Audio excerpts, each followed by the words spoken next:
lecture.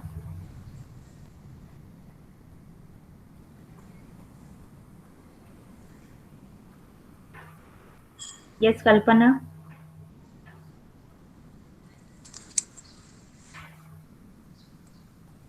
Kalpana is there. Yes, ma'am. मी नव्हते ma'am मागच्या लेक्चरला. Yes. Decision making, uncertainty, and risk. Okay. So we discussed the decision table in last lecture. Okay. So what are the elements consist of decision table? Maximin, Maximax. These are the criteria, beta. These are the criteria which is we use to select the alternative. Now Okay. I'm asking about the decision table. We use the decision table to make the decision. Okay. So whenever we are operated in a limited alternatives, so we are using the technique that is the decision table and the decision tree. So from these two technique, we discussed the decision table in the last lecture. Okay. So when we start the decision table, at that time, I told that the decision table having some elements. Which are that elements? Alternatives. Alternatives. Okay. Alternatives is the first element. What we called it? It is called as an what we called in technical language alternatives को क्या बोलते हैं हम? Decision variable. Variable. हाँ. Right? Yes, ma'am. This is called decision variable. Another element? State of economy. State of economy. It is called as an uncontrolled variable. Variables. Okay. It is called as an uncontrolled variable. And third one is? Project. Result variable. Yes. Result variables. Result variable. Outcome. Okay. So these are the three elements that decision table consists of. Okay. So we discussed about the decision table. Then there are the different criteria. Then we know that there are the different environment that is decision making is operated in the different environment. Which are the three environments? Solid growth. No, beta, it is not environment.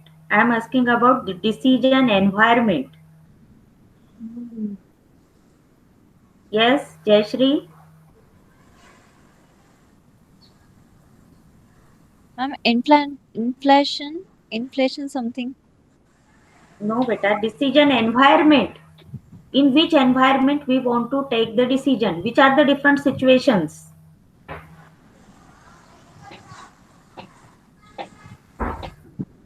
We have the three situations in which we are taking the decision. First one is the certainty. Certainty. Risk. Yes.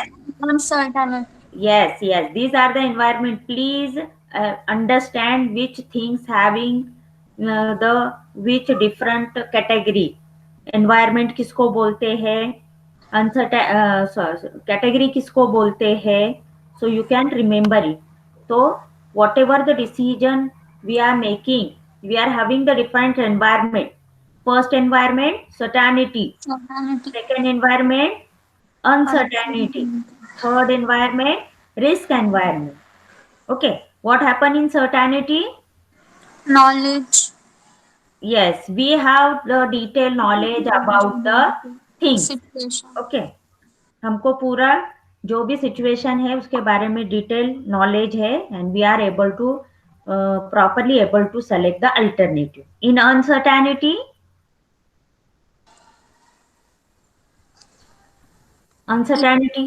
yes Mayuri?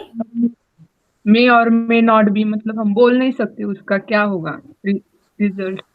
मतलब हमको कुछ भी knowledge नहीं है. Okay. Uncertainty हमने एक diagram देखी थी that arrow is pointed towards the certainty and uncertainty. Certainty के ऊपर हमने मेंशन किया था that we have the detail knowledge and uncertainty में हमने बताया था we don't have the detail knowledge. मतलब हमको कुछ भी सिचुएशन के बारे में नॉलेज नहीं है and then also we need to select the alternative. और रिस्क में क्या होता है? वी नो द प्रोबेबिलिटी, हमको प्रोबेबिलिटी पता है, अनसर्टेनिटी में हमको प्रोबेबिलिटी भी पता नहीं है, ठीक है। जैसा देखो कि मैं एक कॉइन को टॉस करूंगी तो मुझे प्रोबेबिलिटी पता है, इट मे हेड और टेल, ये मुझे पता है ना। जब Yes. हम एक डाइस को हम एक डाइस लेते हैं और उसको हम टॉस करते हैं तो हमको पता है कि उसके 6 डिफरेंट आउटकम आएंगे, इट मे 1 2 3 4 5 एंड 6, उसके आउटकम्स हमको पता है ना, प्रोबेबिलिटी पता है हमको। हर एक आउटकम आने की प्रोबेबिलिटी क्या है, 1/6, क्योंकि हमको कितने आउटकम मिल सकते हैं, 6 आउटकम्स मिल सकते हैं। हर एक आउटकम आने की प्रोबेबिलिटी क्या है, 1/6। समझ में आया? अगर हम कॉइन को टॉस करते हैं तो उसके आउटकम की प्रोबेबिलिटी क्या हो जाती है, इट में हेड और टेल। कितने आउटकम है हमारे पास, 2 outcomes. 2 आउटकम। हेड आने की प्रोबेबिलिटी कितनी रहेगी, 1. 1/2। 0.5. 1 नहीं रहेगी, 1 मीन्स 100% मुझे पता है कि हेड क्या है, 0.5. 0.5, that is 1/2। Everyone understand? Jayashree, Kalpana, Mayuri. तो Yes, ma'am. यहाँ पे हमको प्रोबेबिलिटी पता होती है। रिस्क, हम एक कॉइन को टॉस कर रहे हैं तो हमको प्रोबेबिलिटी पता है, हमको फिक्स पता नहीं है, सर्टन पता नहीं है कि हेड ही आएगा या टेल आएगा, but I know the probability, it may head और इट मे टेल। हेड आने की प्रोबेबिलिटी है 1/2, टेल आने की प्रोबेबिलिटी है 1/2। ओके। जब हम एक डाइस को रोल करते हैं तो हमको पता है कि हमको कितने आउटकम्स मिलने की पॉसिबिलिटी है, 6 आउटकम्स। डाइस पता है ना, डाइस देखा है ना आपने, लूडो में हम जो खेलते हैं, हाँ. उसको 6 फेसेस होते हैं। On each face there is a dots that represent the number of value of that particular surface. Okay. तो it may happen the outcome is 1 और 2 और 3 और 4 और 5 and 6। Okay. So there are the 6 outcomes. तो हम बोल सकते हैं या तो 1 आएगा या 2 आएगा, मुझे प्रोबेबिलिटी पता है इसकी, ठीक है।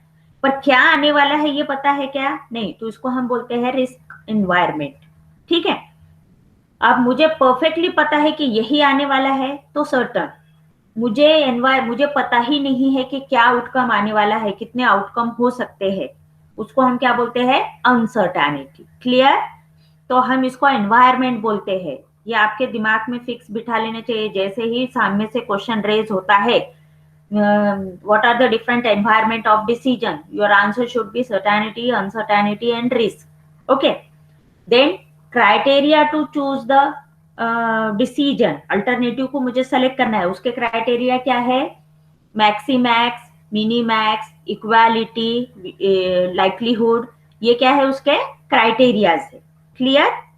फिर आपको पूछा गया question, how many elements are in the decision table, there are the 3 element, which are that element, decision Sorry, growth.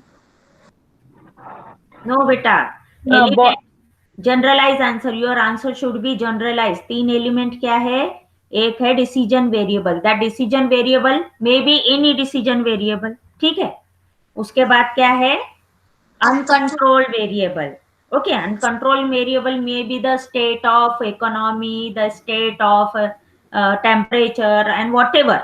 Okay. तो हमारा आंसर क्या होना चाहिए, जनरलाइज। डिसीजन टेबल में 3 एलिमेंट होते हैं, कौन से, that is first one is the decision variable, second one is the uncontrolled variable and third variable is the outcome or the, और क्या बोलते हैं आप, result variable. Okay, so these are the 3 element that decision table have. तो हमने decision table की study की थी, that is in the certainty environment में हमने देखा क्या, we have the 3 decision variable, solid growth, then stagnation and inflation, ये 3 वहां पे डिसीजन वेरिएबल थे, ठीक है। उसके बाद सॉरी डिसीजन वेरिएबल कौन से थे, stock, CD and yes 3, what are the 3 alternatives that they are providing, bond, stock and CDs. हाँ, हाँ, sure. Okay, bond, stock and CD, these are the decision variable. और 3 state of economy थे, solid growth, then stagnation and inflation. These are the 3 uncontrolled variable. Okay, so by considering these we are able to select the alternative. तो हमने certainty देखा था, sorry हाँ certainty देखा और uncertainty का हमने देखा था. Now I'm presenting my screen.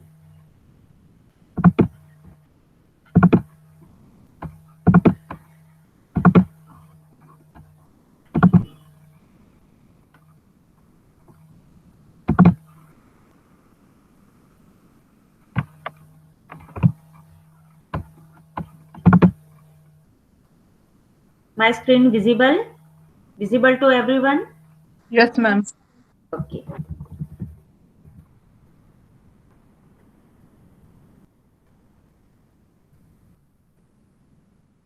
Okay, so we take this example. जिसमें हमने देखा था कि there are the payoff decision variable, that is alternatives are providing, state of economy is providing and project yield means the result variable is there. Okay, तो हमने ये 4 criteria देखा था अंडर.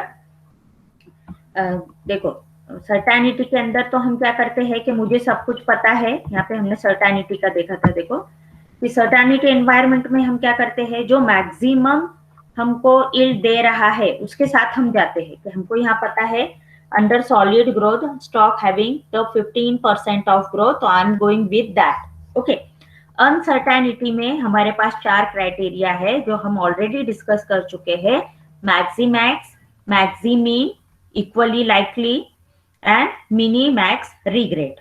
ओके, रिग्रेट क्या होता है? रिग्रेट को हमने बोला था कि जो लॉस हमको होता है वो पे ऑफ, और यहाँ पे पे ऑफ ये वर्ड और उसके बाद आउटकम ये वर्ड्स जो यूज किया गया है, that is the return of profit. In terms of profit they are using. And regret is the loss, जिसमें हम लॉस को कंसिडर करके हम क्या करेंगे कि मिनिमम लॉस हमको किस में हुआ है, तो हम जो जिसमें मिनिमम लॉस होगा हम उसके साथ जाएंगे. Okay, so we already discuss this examples. ये हम ऑलरेडी देख चुके हैं कि हम यहाँ पे मैक्सिमैक्स हमने देखा था जिसमें हमको मैक्सिमम ग्रोथ किस में हो रहा है, that is the maximum growth is in solid growth, that is of 15%. इसमें हमने देखा था, तो हम उसी के साथ जाएंगे. देखो तीनों एग्जाम्पल में हमने देखा, यहाँ पे तीनों रो से हमने मैक्सिमम वैल्यू निकाली. In first row the maximum is 12, in second row 15 is maximum value, in third row 6.5 is the maximum value, and in this maximum column the maximum value is 15. Maximax, maximum में से सबसे maximum कौन सा है, तो the maximum is the 15, so we go with that. उसके बाद हमने मैक्सिमीन देखा था. मैक्सिमीन हम कब कंसिडर करते हैं, जिसमें से हम देखो यहाँ पे हमने क्या किया था, जो मैक्सिमम प्रॉफिट है, जो मैक्सिमम प्रॉफिट हमारा क्या है 15 को हमने इसमें से 12 सॉरी जो मैक्सिमम प्रॉफिट है उसमें से हम दूसरे पे ऑफ जो है उसको हम माइनस करते हैं. तो हमने 15 में से 12 को माइनस किया. Sorry we are taking here the, ये कैसा फाइंड किया था हमने, yes tell me, that is we are taking the minimum of the row. हमने क्या किया था, रो का मैक्सिमीन, मतलब हमने जैसा यहाँ पे मैक्स लिया है, in previous example we are finding the maximum from the row. okay, तो यहाँ पे हमने क्या किया है, minimum from the row find किया है. देखो तीनों में से minimum क्या है 3 है, फिर सेकेंड रो में minimum क्या है 2 है, और थर्ड में से minimum क्या है सेम है, तो 6.5 आएगा. और फिर इस कॉलम में से हमने जो मैक्सिमम है उसको सेलेक्ट किया था. Clear to everyone? Yes, ma'am. तो यहाँ पे हमने मिनिमम फाइंड किया हर रो का, और मिनिमम फाइंड करने के बाद मिनिमम में से जो मैक्सिमम है उसको हमने सेलेक्ट किया, that is we are selecting the alternative CDs here, that is 6.5. Okay, उसके बाद हमने यहाँ पे से इक्वली लाइकली में हमने एवरेज निकाला था. ओके, इक्वली लाइकली में हमने क्या किया था, हर रो का एवरेज निकाला. एवरेज कैसा फाइंड किया हमने, we are adding this 3 row and there are the 3 different uncontrolled variable, that's why we are dividing by 3, so we got the 7. So the addition of 12 plus 6 plus 3 is the 21 divided by 3 is the 7. So in this way we are finding the average of each row, and from this row in which we are finding the average we are selecting the maximum value. इसमें से हमने क्या select किया था? Maximum value select की थी. Then after that we are finding the minimax regret. Regret मतलब किसमें हमको मिनिमम लॉस हो सकता है. ठीक है, तो हमने यहाँ पे देखो कि रिग्रेट टेबल कंस्ट्रक्ट किया था. रिग्रेट टेबल में हमने सबसे पहले क्या फाइंड किया था? दैट इज द बेस्ट पे ऑफ को हमने फाइंड किया हर कॉलम से. सॉलिड ग्रोथ में बेस्ट पे ऑफ है 15, स्टैग्नेशन में बेस्ट पे ऑफ है 6.5, इन्फ्लेशन में है बेस्ट पे ऑफ 6.5. ठीक है, उसके बाद सेकंड स्टेप हमने यहाँ पे फाइंड की थी, that is calculate for each state of nature the difference between each पे ऑफ एंड द बेस्ट पे ऑफ. ईच पे ऑफ और बेस्ट पे ऑफ का हमने डिफरेंस लिया था. देखो जो बेस्ट पे ऑफ है वो 15 है. 15 में से हमने ईच पे ऑफ को सब्सट्रैक्ट किया. तो यहाँ पे देखो पहली वैल्यू थी 12. 15 minus 12 3. 15 minus 15 0. Then 15 minus 6.5 is 8.5. So in this way we are finding the value. वो वैल्यू फाइंड करने के बाद हर रो में से हमने मैक्सिमम फाइंड किया. Okay, from each row we are finding the maximum. That is 3.5 in the first row, 8.5 in the second row, and again 8.5 in the second row. फिर उसमें से हमने मिनिमम रिग्रेट किसमें आ रहा है हमको? 3.5. मिनिमम लॉस कौन से इसमें आ रहा है हमको? That is in the bond 3.5. So we are selecting that alternative. समझ में आया सभी को? किसी को नहीं समझ में आ रहा है तो पूछ सकते हैं मुझे.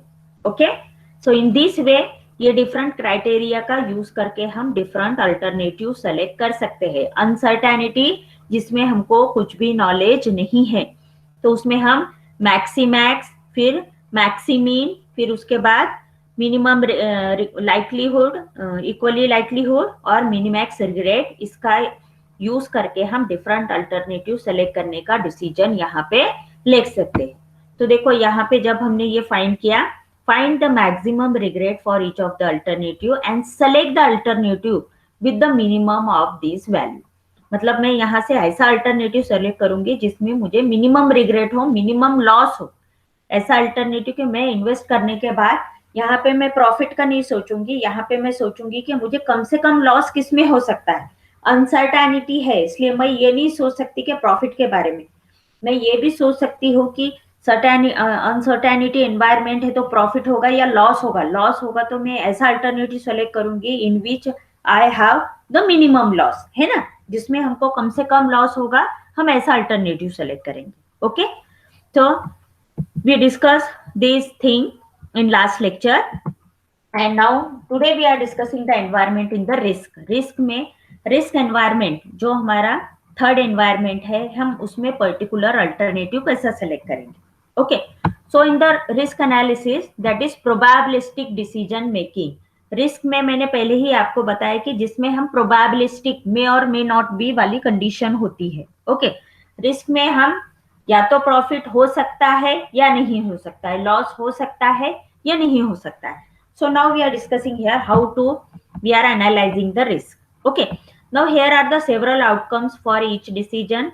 हर डिसीजन के लिए सेवरल आउटकम रहेगा. जैसे मैंने आपको एग्जांपल दिया है, when I toss the coin it have several outcome, it have the two outcome. Okay, so here the 50-50% probability, it may head or it may tail.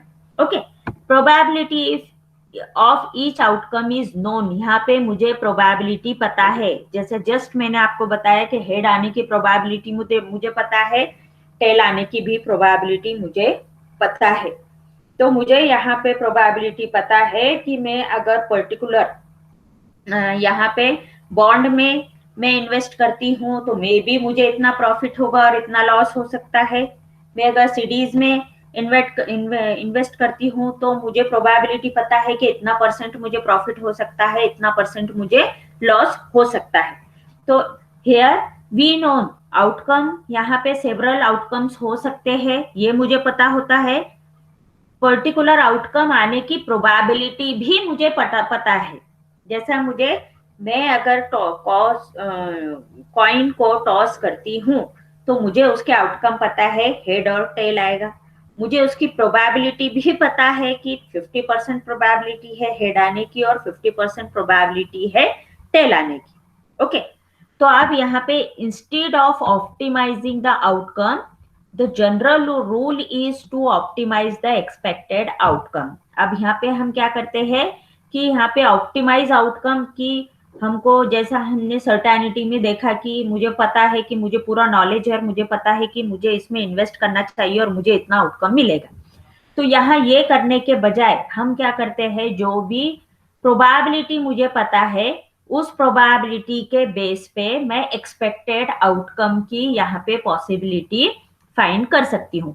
अब एक्सपेक्टेड आउटकम देखो, अगर मैंने एक कॉइन को 5 टाइम्स टॉस किया तो वहां पे से जब मैंने 5 टाइम्स टॉस करने के बाद मुझे 3 आउटकम्स मिले हेड और 2 आउटकम मिले टेल के।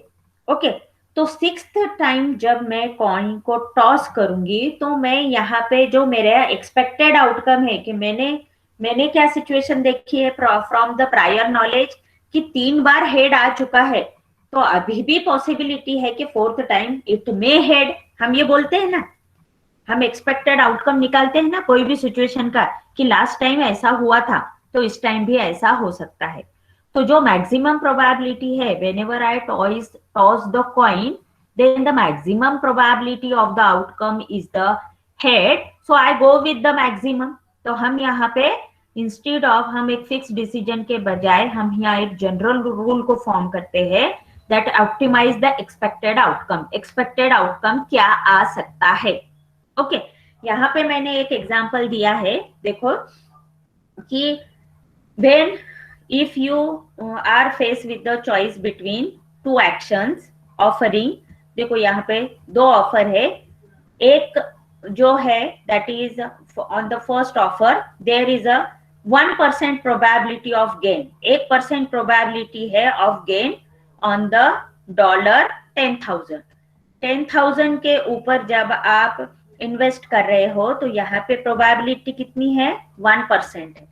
बट अदर जो है, अदर प्रोबेबिलिटी क्या है, there is a 50% probability of gain on $400। तो आप कौन से डिसीजन के साथ जाएंगे, either you are going with the 10,000 और with the 400?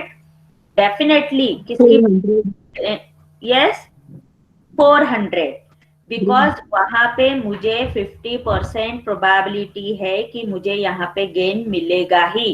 So obviously we make a decision with the second alternative, है ना। डेफिनेटली हम सेकेंड अल्टरनेटिव, क्योंकि वहां पे जो हमारी प्रोबेबिलिटी है वो ज्यादा है कि इस पे मुझे प्रॉफिट मिल सकता है। यहाँ 50% प्रोबेबिलिटी है, लेकिन 10,000 पे कितनी प्रोबेबिलिटी है, only with the 1% probability. So we go with the maximum.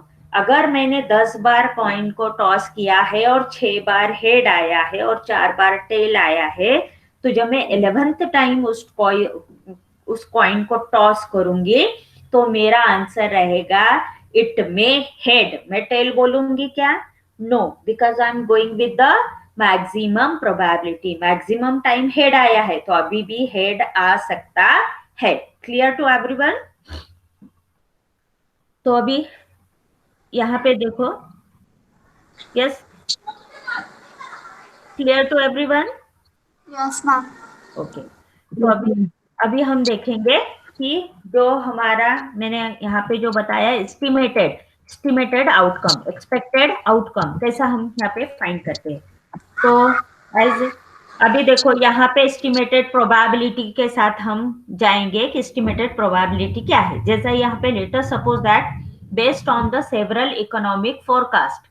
अब यहाँ पे देखो based on several economic forecast मतलब यहाँ पे हम जो हमारा अनुमान लगा सकते हैं क्या, the investor is able to estimate the probability. जो यहाँ पे हम अनुमान लगा रहे हैं कि अगर हम सॉलिड ग्रोथ में इन्वेस्ट करते हैं तो हमको 50% ग्रोथ मिल सकता है, when on the stagnation nature of economy हमको 30% मिल सकता है, और इन्फ्लेशन में हमको 20% यहाँ पे प्रोबेबिलिटी है कि हमको आउटकम मिल सकता है. Okay, so what ever I am mentioning here, that is 50%, 30% and 20%, ये क्या है? That is the probability. ये क्या है? Probability of gaining the outcome. Percentage gain है क्या वो? नहीं, ये क्या है? प्रोबेबिलिटी है कि हमको इतना प्रॉफिट हो सकता है. 50% प्रोबेबिलिटी है कि हमको प्रॉफिट होगा, 30% प्रोबेबिलिटी है कि हमको प्रॉफिट होगा. तो कौन से कंडीशन में? दैट इज कौन से स्टेट ऑफ नेचर में? स्टैग्नेशन में. 50% प्रोबेबिलिटी है कि सॉलिड ग्रोथ, इस स्टेट ऑफ कंडीशन में हमको प्रॉफिट हो सकता है. ओके, तो हमने यहाँ पे क्या किया है? That is, we are here mention the estimated probability. 50%, 30% और ये 20% क्या है? Estimated probability है. That we are mention here. Okay. अब यहाँ पे देखो, यहाँ 0.5, 0.3, 0.2 दिया है. Because मैंने आपको बताया था probability always operated in between the two values. Which two value? In between 1 to 0. Yes, in 1 between. and 0. Very good, very good. In between the 0 and 1. ये 0 और 1 के बीच में प्रोबेबिलिटी ऑपरेट होती है. अगर मैं 0.5 बोलती हूँ, मतलब कितने परसेंट प्रोबेबिलिटी? 50%. 50%. अगर मैं 0.3% बोलती हूँ तो 40%. 30%. हाँ, अगर मैं 0.2 बोलती हूँ तो 20%. 20%. ओके, तो यहाँ पे हमने मेंशन किया है that is the probability. Okay, probability of gaining the output. Okay, simple, we are taking that same table, that is investment table, and here I am mentioning only the probability. Okay, estimated probability. Okay, अब देखो यहाँ पे, अब हम देखेंगे risk analysis. जैसे हमने वहां पे 4 डिफरेंट क्राइटेरिया देखा था, वही सेम क्राइटेरिया हम यहाँ पे यूज करेंगे अल्टरनेटिव सेलेक्ट करने के लिए. Now here we are using the risk analysis. Now everyone mark their attendance. Yes, ma'am. सबने किया ना? ओके, तो यहाँ पे हम रिस्क एनालिसिस हम देखेंगे. सबसे पहला जो हमारा पॉइंट है, that we are computing the expected value or the expected payoff. Okay, expected return value, expected जो हमारा इन्वेस्ट किया है उससे हमको कितना रिटर्न वैल्यू मिलेगा, हम यहाँ पे expected value find करते हैं. Now how to find the expected value? That is here the same criteria we are using that we use in the previous table also. तो देखो हम यहाँ क्या करते हैं? Outcome of the first state of nature into its probability. Okay, then outcome of the second state of nature into its probability. मतलब पूरा एक रो. तो यहाँ पे हमने क्या किया है? 12 इंटू 0.5 करेंगे. ठीक है, उसके बाद 6 इंटू पॉइंट प्लस 6 इंटू 0.3 करेंगे. उसके बाद 3 इंटू 0.2 करेंगे. और इन सब के देखो यहाँ पे बताया है. ओके, बॉन्ड का बताया है, दैट इज 12 क्या है? Under solid growth. ओके, और उसकी एक्सपेक्टेड प्रोबेबिलिटी क्या है? 0.5. So we are taking the multiplication of 12 into 0.5. 12 क्या है? That is the outcome value under solid growth environment or state of nature. Okay, और 0.5 क्या है? ये उसकी estimated probability है. Okay, so we are taking the multiplication of these two plus the same bond का stagnation इस state of nature में कितना प्रोबेबिलिटी है? 0.3 प्रोबेबिलिटी है. So we are taking the multiplication of 2 and adding with the inflation that is having the outcome value, that is 3 into the probability, that is 0.2. So we got 8.4%. So in this way we are calculating this expected value. देखो यहाँ पे दिख रहा है expected value %. तो हमने यहाँ पे फर्स्ट रो का फाइंड किया, then will find the second row and will find the third row, and we are taking the maximum of that. इसमें से हमने क्या देखे? The best decision is the one of the greatest estimated payoff. Okay, अगर हम सिर्फ cost को consider करेंगे तो हम यहाँ पे लोवेस्ट ईपी को कंसिडर करें। तो यहाँ पे हमने क्या कंसिडर किया, 8.4, that is the maximum estimated पे ऑफ। देख रहे हैं आप, सभी को दिख रहा है 8.4? Yes ma'am. तो यहाँ पे हमने पहला जो रिस्क एनालिसिस किया, that is in terms of the expected पे ऑफ, जिसमें हमने फाइंड किया state of nature into its probability plus the same, that is for row wise we are calculating, and after calculating that the expected value, ये जो column दिख रहा है इसमें से हमने कौन सी वैल्यू सेलेक्ट की, that is the 8.4, that is the maximum value। ठीक है, अब ये हो गया हमारा पहला रिस्क एनालिसिस का मेथड, जिसके बेसिस पे हम अल्टरनेटिव सेलेक्ट कर सकते हैं।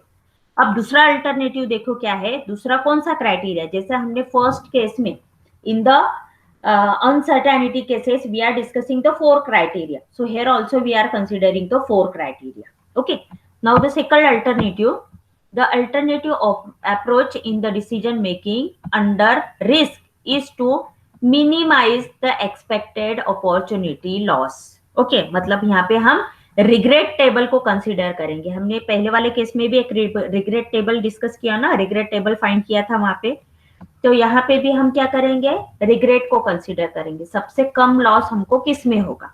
Okay, so the alternative approach is in decision making, that is under the risk is to minimize the expected opportunity loss, that is called as an EOL। Opportunity loss is also called as the regret. अभी देखो यहाँ पे, now the expected opportunity loss for an alternative is nothing but the sum of all possible regrets of alternatives, each weighted by the probability of state of nature for that regret occurring। तो देखो अब यहाँ पे regret कैसा find किया है, यहाँ पे देखो ये नाउ ये वैल्यूज कैसे आई थी, याद है आप लोगों को, 3, 5, anybody is able to tell me the first 3 column? जो मैक्सिमम Multiplication। किया था। Very good, very good. जो मैक्सिमम था, अगर हम सॉलिड ग्रोथ को देखते हैं तो मैक्सिमम वैल्यू यहाँ पे जहाँ 0 दिख रहा है वहां 15 था। ओके, तो 15 माइनस पहला जो बॉन्ड है वहां 12 था, तो 15 माइनस 12 हमने किया था, है ना, तो मुझे यहाँ पे 3 मिला था। 15 माइनस 15 0, 15 माइनस 6.5 किया था, तो यहाँ पे 8.5, और रिमेनिंग वैल्यू को भी हमने वैसा ही किया था। यहाँ पे जो हमारा ये कॉलम का जो मैक्सिमम है 6.5 था, तो 6.5 को हमने यहाँ पे से 6.5 को 6.5 से 6 सब्सट्रैक्ट किया था, तो यहाँ पे मेरी वैल्यू आई थी 0.5। यहाँ पे क्या था, 3 था, तो 6.5 से हमने 3 सब्सट्रैक्ट किया, तो यहाँ 3.5 आया, और यहाँ पे 6.6 में से 6.6 को सब्सट्रैक्ट किया था, तो यहाँ पे 0 आ गया। Okay, so in this way we find this regret table. Okay, अब यहाँ पे देखो कि मुझे एस्टिमेटेड अपॉर्चुनिटी लॉस टेबल जो निकालना है, तो हम इसमें से क्या करते हैं कि क्या बताया है, कैसा फाइंड करेंगे, regret of first state of nature into its probability plus regret of second of state of nature into the probability. तो हमने यहाँ पे क्या किया, तो regret of state of nature क्या है, 3 है, और उसकी प्रोबेबिलिटी क्या है, 0.5 है, तो हमने किया 3 इंटू 0.5। सबने करना है, ये कैलकुलेशन करो, 3 into 0.5 plus 0.5 into 0.3 plus 3.5 into 0.2, तो we got 2.35। Got this value? किया सभी ने calculation?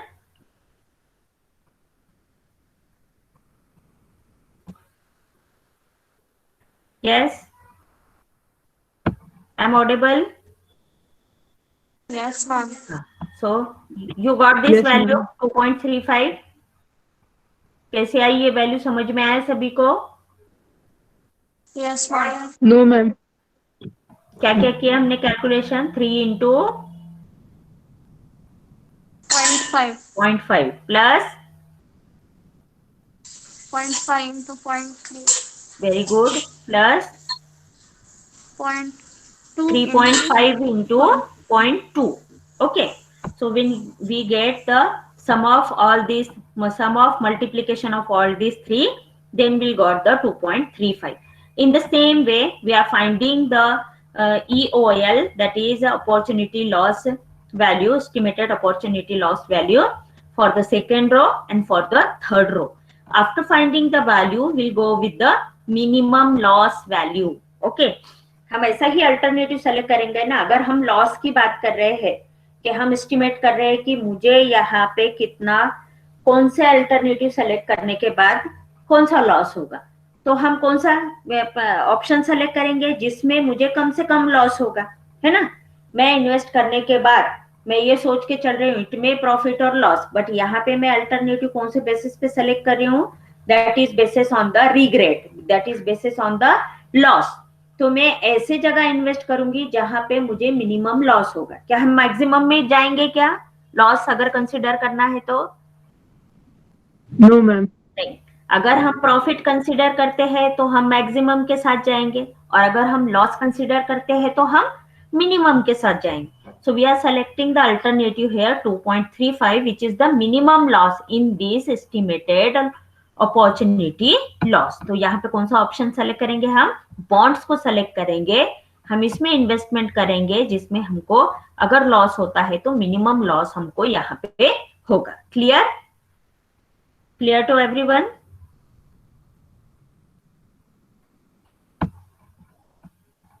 Yes. Kalpana, Jayashree? Yes, ma'am. Yes, ma'am. Okay. So now यहाँ पे अभी जब हम किस पे आ गए हैं, मैक्सिमम लाइक्लीहुड पे.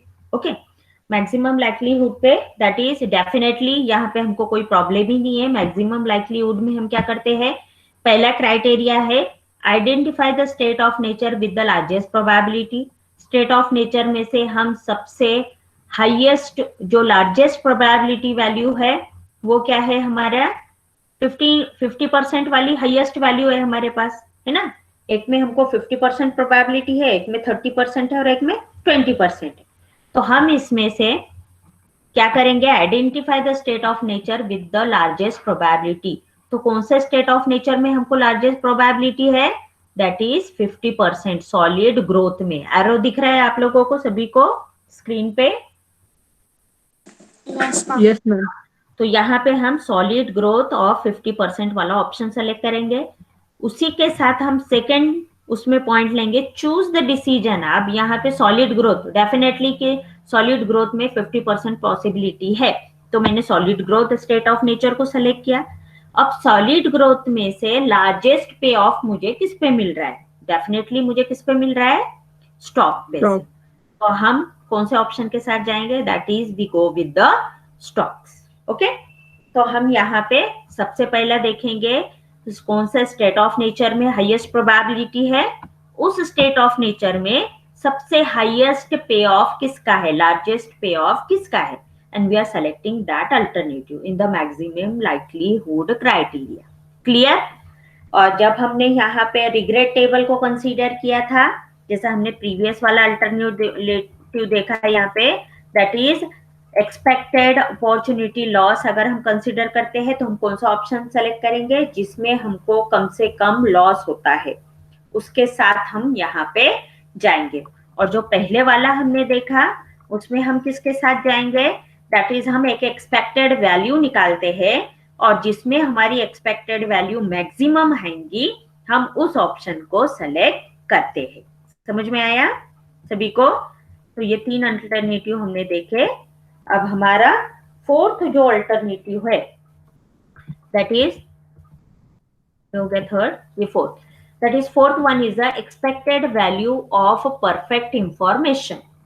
जो फोर्थ अल्टरनेटिव है, हम यहाँ पे expected value with the perfect information, जो परफेक्ट इंफॉर्मेशन है हमारे पास उसी के बेसिस पे हम क्या करेंगे, एक्सपेक्टेड वैल्यू फाइंड करेंगे.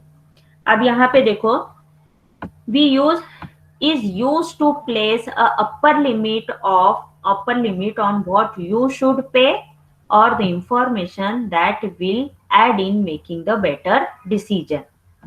Is the increase in the expected that is EP that should be obtained if it were possible to learn the true state of nature before making the decision. अभी देखो हम यहाँ पे example की तरफ चलते हैं कि हम यहाँ पे देखो एक्सपेक्टेड वैल्यू ऑफ इंफॉर्मेशन, यहाँ पे हम डिफरेंस लेंगे। किसका डिफरेंस लेते हैं? ए क्या है? Expected value with perfect information, और बी क्या है? Expected value without perfect information. ये दोनों के बीच का हम क्या करते हैं? डिफरेंस लेते हैं। अब देखो यहाँ पे एक्सपेक्टेड, सबसे पहले हम यहाँ पे ए फाइंड करेंगे। ए क्या है हमारा? That is expected value with perfect information. तो परफेक्ट इंफॉर्मेशन हमारे पास जो है, ये पहली जो इंफॉर्मेशन हमको दी गई है, यहाँ पे 3 स्टेट ऑफ नेचर है, और उसके बाद यहाँ पे जो आउटकम वैल्यूज है, सॉलिड ग्रोथ का वैल्यूज है 3 डिफरेंट कंपनीज का, और स्टैग्नेशन स्टेट ऑफ नेचर के 3 डिफरेंट कंपनीज के वैल्यू है, और इन्फ्लांटेशन स्टेट ऑफ नेचर के 3 वैल्यूज है। ओके, तो ये हमारा क्या है? Expected value with perfect information. अब हम यहाँ पे उसके मैक्सिमम वैल्यू निकालते हैं by considering that value, that is the perfect information value and its probability. Okay, हमको प्रोबेबिलिटी पता है, that is the 50% growth in the solid, 30% growth in stagnation and 20% growth in flourishing. तो अब यहाँ पे उसके बेसिस पे हम उसकी वैल्यू फाइंड करते हैं। तो हमने यहाँ पे ए की वैल्यू फाइंड की। देखो 15 इंटू 0.5 प्लस जो मैक्सिमम वैल्यू है, मैक्सिमम वैल्यू ये जो रेड बताया है ना मैंने, यहाँ पे हम मैक्सिमम वैल्यू जो है हमारे पास परफेक्ट वैल्यू, उसका हम यहाँ पे एक्सपेक्टेड वैल्यू फाइंड करेंगे। तो हमने पहले इसमें क्या लिया? पहले जो सॉलिड ग्रोथ में है हाईएस्ट वैल्यू क्या है? 50 इंटू 0.5 प्लस स्टैग्नेशन में हाईएस्ट वैल्यू क्या है? 6.5 विथ 30% प्रोबेबिलिटी। तो 6.5 इंटू 3 लिया, फिर इन्फ्लेशन में 6.5 इंटू 2 लिया। तो हमारा ए का वैल्यू कितना आ गया? 10.75। ये हमारा ए का वैल्यू आया। और ये जो है हमारा expected value without perfect information, जो हमने देखो यहाँ पे फाइंड किया है, ये वैल्यू हमने अभी फाइंड किया ना यहाँ पे 8.4, ये हमने यहाँ पे फाइंड किया था। देखो टेबल में हमने यहाँ पे ये वैल्यू फाइंड किया था। ऐसा किया था, देखो हर वैल्यू के लिए यहाँ पे जो 8.4 आया है, पहला रो लिया था हमने, पहले रो के लिए फाइंड किया, सेकंड रो के लिए, थर्ड रो के लिए। तो ये हमारा बी वैल्यू है, एक्सपेक्टेड वैल्यू है ना। क्लियर? बी वैल्यू जो एक्सपेक्टेड वैल्यू है, एक्सपेक्टेड वैल्यू ही बताया है यहाँ पे। देखो here the expected value, B क्या है? Expected value. Expected value with perfect information, perfect information है कि इसमें हमको हाईएस्ट ग्रोथ 15% मिलेगा, 6.5 मिलेगा, 6.5 मिलेगा। और यहाँ पे expected value without perfect information, ये जो वैल्यू हम यहाँ पे फाइंड कर रहे हैं ये है expected value without information. Okay, तो हमने यहाँ पे ये वैल्यू फाइंड की। अब जो हमारा 10.75 आया, उसमें से हमने माइनस 8.4 किया पहली वैल्यू, तो हमको यहाँ 2.5 आया। उसके बाद हम 10.75 में से 8 को माइनस करेंगे, उसके बाद 10.75 में से हम 6.5 को फाइंड करेंगे, तो हमको यहाँ पे डिफरेंट वैल्यूज मिलेंगी। तो यहाँ पे जो वैल्यू मुझे मिलता है 8.4, 8 माइनस करने के बाद और 6.5 माइनस करने के बाद, तो जो मैक्सिमम वैल्यू आता है, that is we compute the expected value for each column first and then select the maximum value। तो यहाँ पे हम 8.4 से हमने सब्सट्रैक्ट किया, और यहाँ पे हम जो मैक्सिमम वैल्यू है हमारी वो हम सेलेक्ट करके यहाँ फाइंड करेंगे। We are going with the option that is bought. Okay, हमने यहाँ पे दोनों का डिफरेंस लिया, और जो मैक्सिमम वैल्यू हमारे पास आती है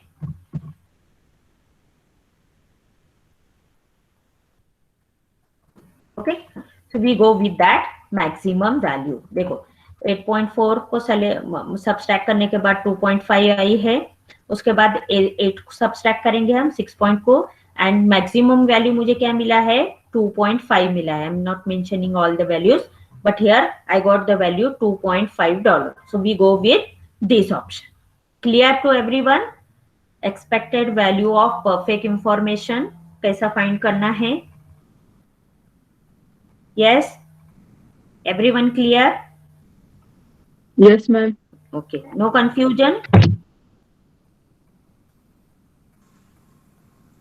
So now अब यहाँ पे देखो कि हमारा जो हमने एग्जाम्पल देखा है पहले वाला, ये जो पूरा एग्जाम्पल किया है, तो हमारा गोल क्या था? सिर्फ कि हमको मैक्सिमम प्रॉफिट फाइंड करना है। व्हेन वी स्टार्ट दिस, देखो ये जब हमने ये एग्जाम्पल शुरू किया था तो हमारा गोल क्या था?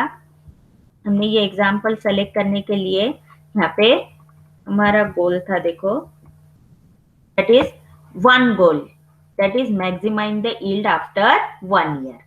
एक ही हमारा गोल था कि हमने जो इन्वेस्ट करना है, हमारा गोल है कि whatever that we are investing we want the maximum yield after 1 year. तो सिंगल गोल था हमारा। अब हम जब कोई एक पर्टिकुलर थिंग करते हैं तो हमारे गोल ज्यादा भी रह सकते हैं कि हमको प्रॉफिट के साथ, तो हम उसको क्या बोलते हैं? Multiple goal. हम उसको क्या बोलते हैं? Multiple goal. अब यहाँ पे देखो हम देखेंगे decision analysis of few alternatives that is with a multiple goal. यहाँ पे हमको यील्ड भी चाहिए, आउटकम भी चाहिए, सेफ्टी भी चाहिए और लिक्विडिटी भी चाहिए। तो हमारे क्या गोल है? यहाँ पे मल्टीपल गोल है, और इस मल्टीपल गोल को कंसीडर करके हम अल्टरनेटिव सेलेक्ट करते हैं, उसको हम बोलते हैं मल्टीपल गोल अल्टरनेटिव। देखो, having multiple goal means that a decision maker hopes to obtain the best possible combination of several factors, all of which depends on the decision to be made। देखो, yield, safety and liquidity, ये तीन यहाँ पे option select किए। Alternative क्या है? Bonds. तो bonds के साथ मेरे 3 गोल्स है कि मुझे मैक्सिमम प्रॉफिट भी चाहिए, मुझे सेफ्टी भी चाहिए और यहाँ पे लिक्विडिटी भी चाहिए। तो यहाँ पे हम जब हमारे मल्टीपल गोल्स रहते हैं तो यहाँ पे हम जो आउटकम है हमारा, मतलब मल्टीपल आउटकम हम यहाँ पे चाहते हैं कि एक अल्टरनेटिव सेलेक्ट करने के बाद मुझे मल्टीपल आउटकम चेक करना है कि क्या मुझे प्रॉपर आउटकम भी मिल रहा है, मैक्सिमम आउटकम भी, प्रॉफिट भी मिल रहा है, सेफ्टी भी मिल रही है, लिक्विडिटी भी मिल रही है। तो यहाँ पे हम मल्टीपल चीजों को कंसीडर करके जो अल्टरनेटिव सेलेक्ट करते हैं उसको हम मल्टीपल गोल अल्टरनेटिव बोलते हैं, and we are making the decision based on that only. समझ में आया? Single alternative goal and multiple alternative goal. Yes, Yes, ma'am. Clear to everyone? सभी को समझ में आया ना मल्टीपल गोल मतलब क्या?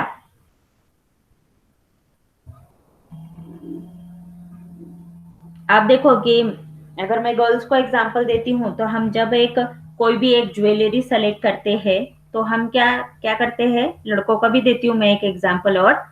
तो हम क्या करते हैं कि दैट ज्वेलरी शुड, अभी जो ओकेजन पे हमको पहनना है वो ड्रेस पे तो होना ही चाहिए, बट उसके अलावा दूसरे ड्रेसेस पे भी मैच होना चाहिए। तो हम एक चीज लेंगे मल्टीपल गोल के साथ कि वो हमारे ओकेजन को तो सूट करे, ड्रेस को भी सूट करे और इस ड्रेस के अलावा नंबर ऑफ ड्रेस को भी सूट करे। बॉयज जब एक जीन्स लेते हैं तो बोलते हैं कि नंबर ऑफ शर्ट के साथ मैच होना चाहिए। Okay, that one jeans should match with number of shirts, that is multiple goal. Simple day to day life का एग्जाम्पल है ना। सिंगल गोल मतलब एक जीन्स एक शर्ट पे मैच होनी चाहिए, एक ज्वेलरी एक ओकेजन पे एक ड्रेस के साथ सूट होना चाहिए, सिंगल गोल। आपके डेली रूटीन के एग्जाम्पल दिए तो आपको ज्यादा समझ में आता है ना? एम आई राइट? Yes, ma'am. तो यहाँ पे हम मल्टीपल गोल रखते हैं। ओके, अब देखो हमने डिसीजन टेबल स्टडी किया, उसके बाद हमारा आता है दूसरा जो हम टेक्निक यूज करते हैं, डिसीजन ट्री टेक्निक। ओके, तो as per the name tree, single goal situation, यहाँ पे भी हम पहले सिंगल गोल सिचुएशन को डिस्कस करेंगे। तो decision tree, as per the name tree, you are very much familiar with that, that is it having the one node having the different childs, okay, number of child, then child node having the sub childs and all that। तो यहाँ पे पहले वाला जो हमने देखा decision table जिसमें रोज और कॉलम्स होते हैं और डिफरेंट, यहाँ पे डिसीजन टेबल में डिसीजन वेरिएबल होता है, उसके बाद अनकंट्रोल्ड वेरिएबल होता है और रिजल्ट वैल्यू होती है।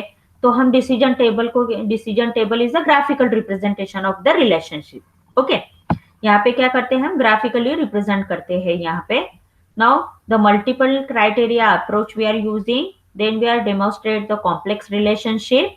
Now it is a cumbersome, that means it is a difficult if many alternative exist.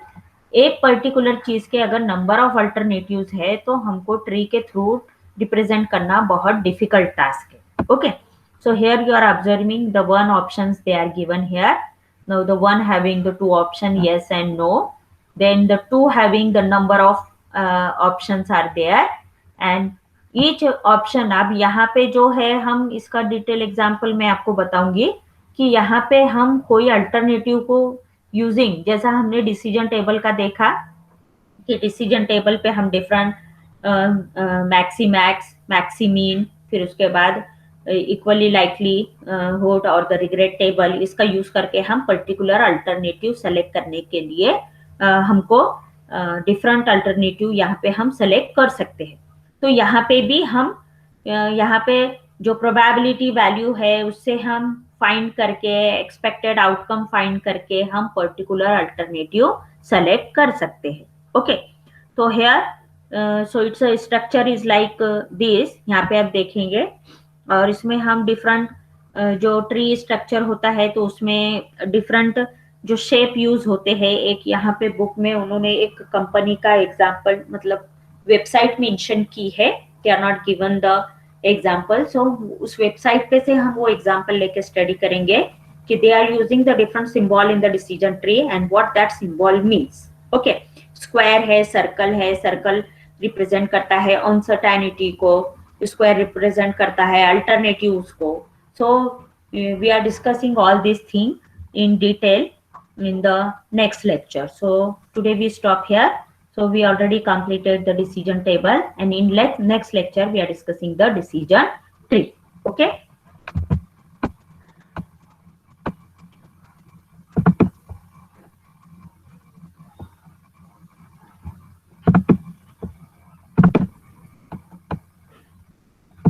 So any difficulty to anyone?